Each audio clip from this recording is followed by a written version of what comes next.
Steve Pachenik, and this is Steve Talks.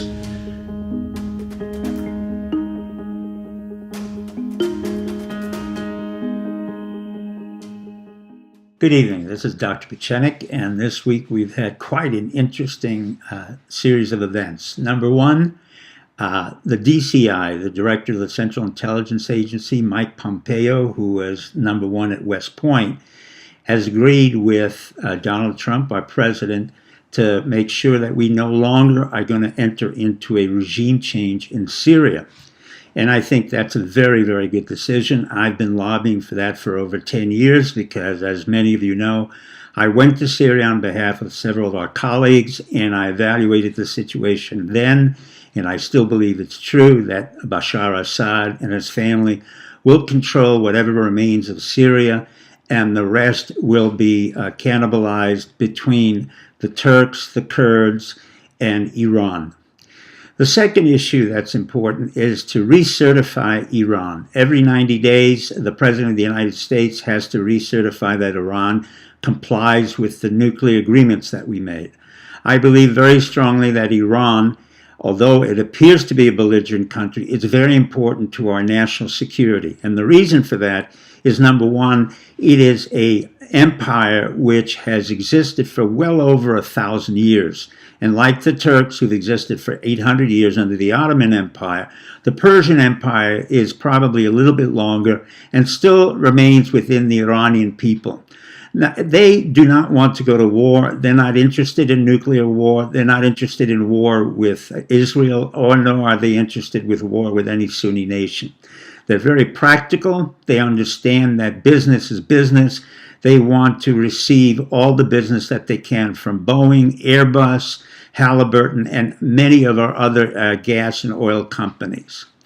Thirdly, I'd like to congratulate a young man by the name of Corey Smith, who just received a DARPA grant under the auspices of George Christian, who is head of the Harvard Medical School in genetic engineering. And this DARPA grant relates to genetic engineering CRISPR and the effects that CRISPR might have on radiation and genes.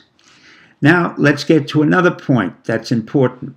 Sean Spicer, the Speaker for the President of the United States, resigned. He had no other choice. I was not a supporter of Spicer. I'm not a supporter of Priebus. The reason is that I'm not a great believer in political operatives. These are people who've never really created a company, never have created any hard assets for the most part. They've spent most of their life in process and in self-aggrandizement. That is not the basis for having an effective spokesperson at the White House. I think Anthony Scaramucci from Long Island, a young Catholic individual who was accepted to Goldman Sachs and Harvard Law School, will be quite impressive. He is the one who developed Skybridge Capital, which in turn was developing Sky Capital discussions and internships for over 500 asset managers. He was also the owner of Wall Street Weekly and has a lot of the experience that's required to be a spokesperson. Now, for the last point.